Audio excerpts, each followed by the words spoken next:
श्री वीतरागाय नमः। भगवान श्री मुनीश्वर तीर्थंकराय नमः। गुरुदेव श्री आचार्य श्री बाहुबली गुरुवे नमः। जैन रामायण पद्म पुराण ज्ञानधारा नंबर 21। विषय है श्री राम, विभीषण, सुग्रीव, शत्रुघ्न सभी ने पौत्र पुत्र को राज्य देकर दीक्षा धारण करते हैं। श्री राम मुनि श्री की आहारचर्या तथा राम लक्ष्मण रावण के जीव के प्रति अच्युतेंद्र सीतेंद्र द्वारा अनुराग प्रकट करना। अप्रत्याख्यानावरण प्रत्याख्यानावरण कर्म के क्षोभम से श्री राम को वैराग्य भावना हो गई है। लक्ष्मण के अंतिम संस्कार के पश्चात श्री राम राजमहल में आकर शत्रुघ्न से कहते हैं, हे शत्रुघ्न, अब मैं मुनिव्रत धारण कर तपस्या करना चाहता हूँ, अतएव तुम समस्त राजकार्य संभालो। शत्रुघ्न ने भी विनयपूर्वक कहा, हे तात, मैं भी आपके साथ मुनिव्रत धारण करूँगा, मुझे राज्य की अभिलाषा अभी नहीं है। शत्रुघ्न को राज्य से उदासीन तथा मुनिव्रत धारण करने को उद्यत देखकर श्री राम ने क्षण भर विचार किया और अंत में अनंग लवन के पुत्र अनंत लवन को राज्य सौंपकर जिन दीक्षा का लेने का दृढ़ निश्चय किया। विभीषण ने भी लंका का राज्य अपने पुत्र सुभूषण के लिए दिया तथा सुग्रीव ने अपना राज अंगद के पुत्र के लिए दिया। नगर के बाहर भगवान मुनीश्वर की वंश परंपरा को धारण करने वाले आकाशगामिनी सूरत नाम के मुनिराज पधारे थे। अत्यंत हर्ष के साथ श्री राम मुनिराज श्री के चरणों में गए, उन्हें हाथ जोड़कर सिर से नमस्कार किया और दीक्षा देने की प्रार्थना की। मुनिराज श्री ने कहा, हे राजन, तुमने बहुत अच्छा विचार किया है। तब महासंवेग को धारण करने वाले श्री राम पर्यंक आसन में विराजमान हो गए और अपनी सुकुमार उंगलियों से सिर के बाल उखाड़ कर फेंक दिए। उन्होंने पंच महाव्रतों को धारण कर लिया। देव ने पंचाश्र प्रकट कर लिया। दुंदुभे बाजे बजाए। कृतांत वक्त और जटायु के जीवों ने भी यहाँ आकर महान उत्सव किया। शत्रुघ्न भी समस्त परिग्रह त्याग कर निर्ग्रंथ मुनि हो गए। विभीषण, सुग्रीव, नील, चंद्रनखा, नल, विराधित आदि विद्याधर राजा भी दीक्षित हो गए। राम के दीक्षा लेने पर कुछ अधिक 16,000 राजा मुनि हो गए और 27,000 स्त्रियां श्रीमती आरिका के पास दीक्षित हो गई। गुरु की आज्ञा पाकर श्री राम मुनि एकाकी विहार करते हुए घोर तपस्या करने लगे। उन्हें अवधि ज्ञान उत्पन्न हो गया। उस अवधि ज्ञान के प्रभाव से वे समस्त जगत को निर्मल स्फटिक के समान जो का त्यों देखने लगे। वे सोचने लगे कि देखो, 100 वर्ष कुमारावस्था में, 300 वर्ष मंडलेश्वर अवस्था में और 40 वर्ष दिग्विजय में व्यतीत हुए। जिसने 25 कम 12,000 वर्ष भोगीपना प्राप्त व्यतीत किए हैं, वह लक्ष्मण अंत में नीचे नरक में गया। लक्ष्मण के मरने में उन दोनों देवों का कोई दोष नहीं है। यथार्थ में भाई की मृत्यु के बहाने उसका वह काल ही आ पहुंचा था जिसका चित्त मोह के अधीन था। ऐसे मेरे तथा उसके वसुदत्त को आदि लेकर नाना जन्म साथ साथ बीत चुके हैं। इस प्रकार व्रत और शील के पर्वत तथा उत्तम धैर्य को धारण करने वाले पद्म मुनिश्री राम मुनिश्री ने समस्त बीती बात जान ली। श्री राम मुनिश्री उत्तम लेशा से युक्त गंभीर गुणों के सागर मुक्ति रूपी लक्ष्मी को प्राप्त करने में तत्पर रहने लगे। एक बार श्री राम मुनिश्री 5 दिन का उपवास कर पारना के लिए नंदस्थली नगरी में आ गए। वे शांत स्वभाव, अप्रतिम सुंदरता के कारण तरुण सूर्य के समान जान पड़ते थे। श्री राम मुनिराज को देखकर नगर के सभी लोग शोक को प्राप्त हो गए। वे कहने लगे कि अत्यंत सुंदर लोकोत्तर आकार का महावृषभ के समान मुनिराज आ रहे हैं। नगर में प्रवेश करते ही नर नारियों के समूह से नगर के लंबे चौड़े मार्ग भर गए। हे स्वामिन, आगच्छ आगच्छ, तिष्ठ तिष्ठ। कोई हिंदी में भी कहने लगे, हे स्वामिन आइए आइए, हे स्वामिन यहाँ ठहरिए, हे मुनिराज प्रसन्नतापूर्वक यहाँ विराजिए, इत्यादि उत्तमोत्तम शब्द उनके शब्दों से चारों ओर फैल गए। सकरी गलियों के बड़े वेग से आने वाले कितने ही लोगों ने हाथों में बर्तन लेकर खड़े हुए मनुष्यों को गिरा दिया। लोगों के भारी कोलाहल के कारण हाथियों ने भी बंधन के खंभे तोड़ डाले। इतने ही घोड़ों ने मनुष्यों को व्याकुल कर दिया। दान देने में तत्पर मनुष्यों का शब्द सुनकर महल के भीतर स्थित प्रतिनंदी नाम का राजा महल की छत पर चढ़ गया। वहां से उसने धवल कांति के धारक श्री राम मुनिराज जी को देखा और अपने वीरों को आज्ञा दी कि शीघ्र ही जाकर तथा प्रीतिपूर्वक नमस्कार कर उन उत्तम मुनिराज श्री को यहाँ मेरे पास ले आओ। स्वामी जी की आज्ञा, ऐसा कहकर राजा के सेवक लोगों की भीड़ को चीरते हुए मुनिराज श्री के पास गए और हाथ जोड़कर निवेदन करने लगे कि हे स्वामी भगवान, इच्छित वस्तु ग्रहण कीजिए। हमारे स्वामी भक्तिपूर्वक प्रार्थना करते हैं, सो उनके घर पधारिए। अन्य साधारण मनुष्य के द्वारा निर्मित अपत्य विरस भोजन से आपको क्या लाभ है? भिक्षा लेने के लिए उद्यत स्त्रियों को राजा के सिपाहियों ने दूर हटा दिया, जिससे उनके चित्त विषाद युक्त हो गए। अंतराय समझकर मुनिराज श्री नगरी से वापस लौट गए, जिससे लोगों को बहुत दुख हुआ, अंतराय हुआ। श्री राम मुनिराज ने 5 दिन का दूसरा उपवास लेकर यह अवग्रह किया कि इस वन में ही मुझे जो भिक्षा प्राप्त होगी उस आहार को ही मैं ग्रहण करूंगा। भिक्षा के लिए नगर में नहीं जाऊंगा। दैव योग से प्रतिनंदी राजा को एक दुष्ट अश्व ने हरकर उसी वन में ले गया। राजा को ढूंढते हुए रानी प्रभवा भी अनेक योद्धाओं सहित उसी वन में पहुंच जाती है। वहां जाकर वह देखती है कि वह दुष्ट घोड़ा तालाब के कीचड़ में फंस गया है और राजा भी उसके ऊपर बैठा हुआ है। तब वह रानी राजा को उस कीचड़ से बचाकर बाहर निकालती है और कमलयुक्त सरोवर को देखकर रानी मुस्कुराते हुए राजा से बोली, राजन, घोड़े ने अच्छा ही किया जिससे नंदनवन के समान इस कमलयुक्त सरोवर को हम देख सके। दोनों सेवकों के साथ सरोवर के किनारे पर ही ठहर गए। वहीं पर कुटिया आदि लगा दिया। जल क्रीड़ा करने के बाद वह भोजन के लिए बैठने वाले थे, तो इसी बीच में श्री राम मुनिराज श्री आहारचर्या के लिए उधर ही आ गए। उन मुनिराज श्री को देख हर्ष से राजा रानी ने उनका पड़गान किया, नवदा भक्ति से खीर का आहार दे दिया। श्री राम मुनिराज श्री अक्षण रुद्धि के धारी थे, इसलिए जो अन्न उन्हें दिया गया वह भी अन्न अक्षीण हो गया। देवों ने पंचाश्चर्य वृष्टि की। भक्ति से नम्रीभूत राजा प्रतिनंदी व रानी प्रभवा सुपात्र के लिए दान देकर हर्षित हुई। मुनिराज के बाद विहार हो गया।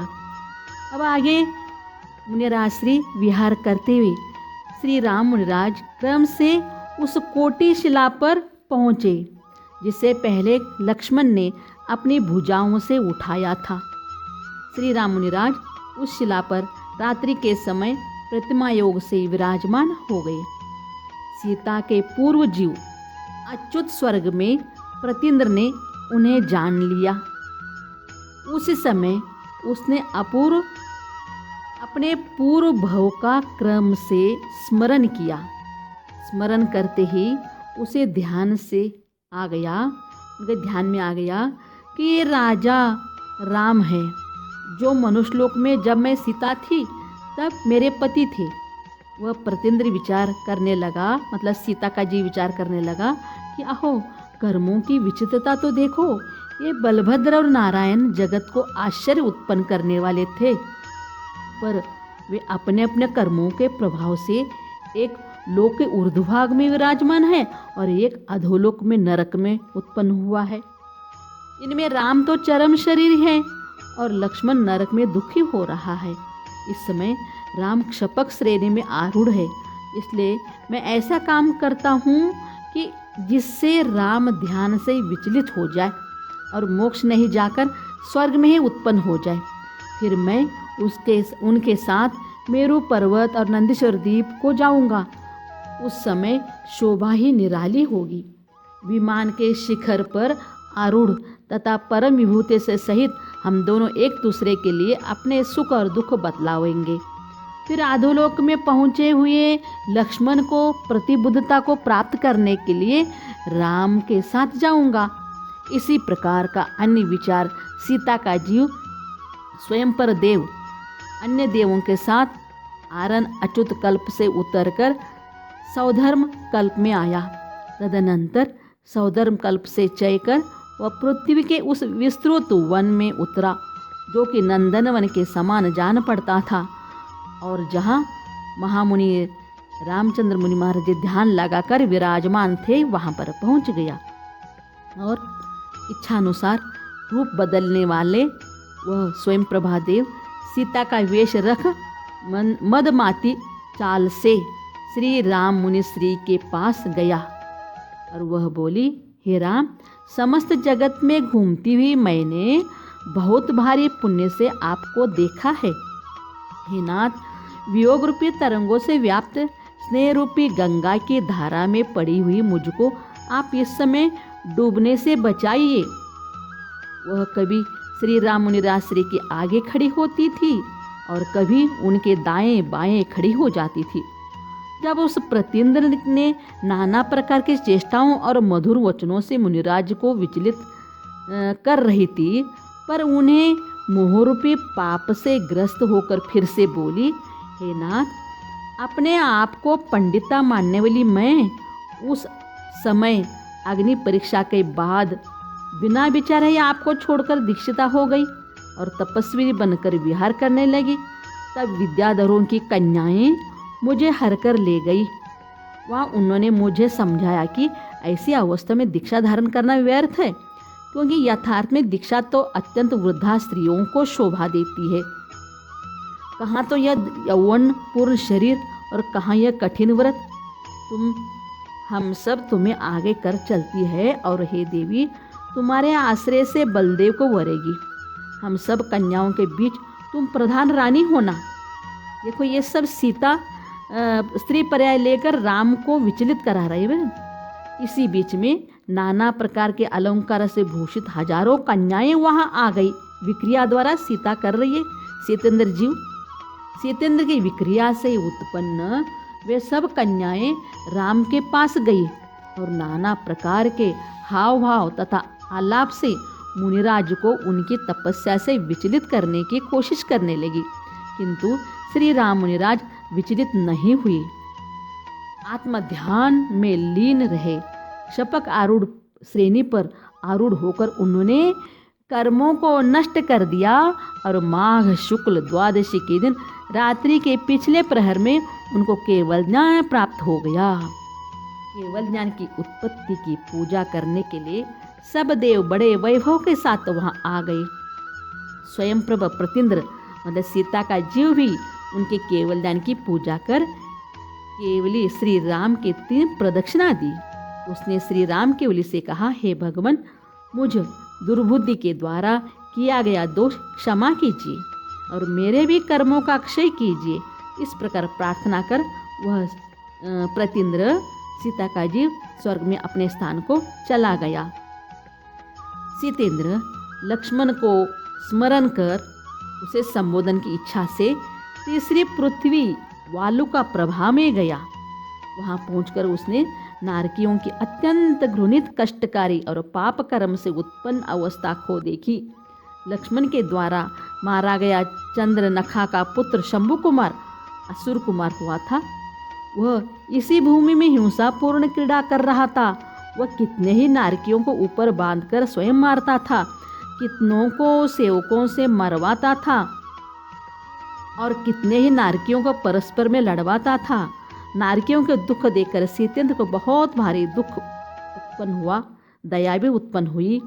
उसने अग्निकुंड से निकले और अन्य अनेक नारकियों के द्वारा सब ओर से घेर कर नाना तरह से दुखी किए जाने वाले लक्ष्मण को भी देखा।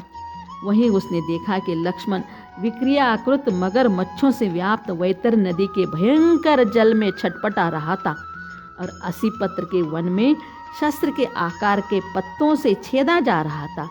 सीतेंद्र ने वहीं रावण को भी देखा, जिसके नेत्र अत्यंत भयंकर थे।